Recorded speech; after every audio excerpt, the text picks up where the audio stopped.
Quando il cielo è grigio perché il tempo è nuvoloso, tu, se stai nervoso, ti calma e la tristezza si riposa.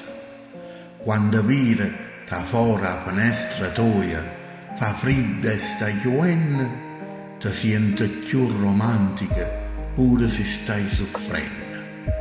Si ti affaccia lo barcone e in cielo c'è sta luna, ti senti affascinata, dolce e rilassata, e suona con gli occhi aperti come fanno innamorati.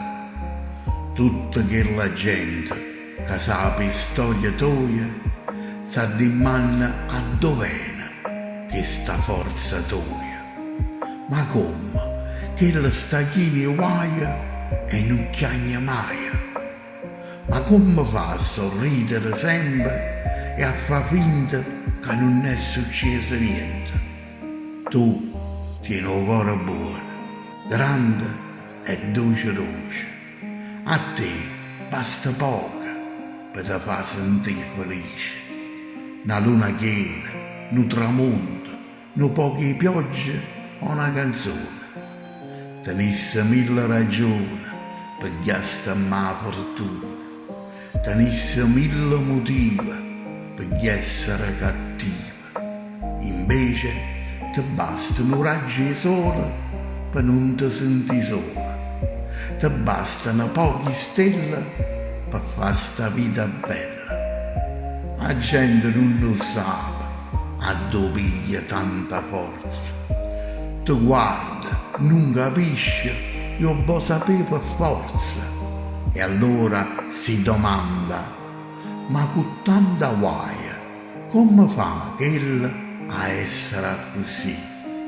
Diciamoci la verità, la gente come te, apparentemente senza felicità, spesso è più felice e chi vive mesi di gioia e la serenità, perché non fa mai storia pure se ha pugno cuore, perché non fa mai male pure se la fanno male, perché chi è speciale non sa quanto vale e per umiltà non si può confrontare, sopporta ogni ingiustizia solo che forza sogna, sopporta ogni tristezza e non si stanca mai.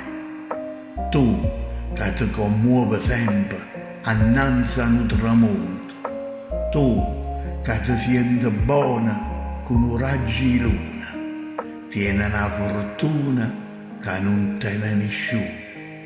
Il sorriso bello che tiene e che ti fai è l'acqua che studia il fuoco quando ci stanno i guai.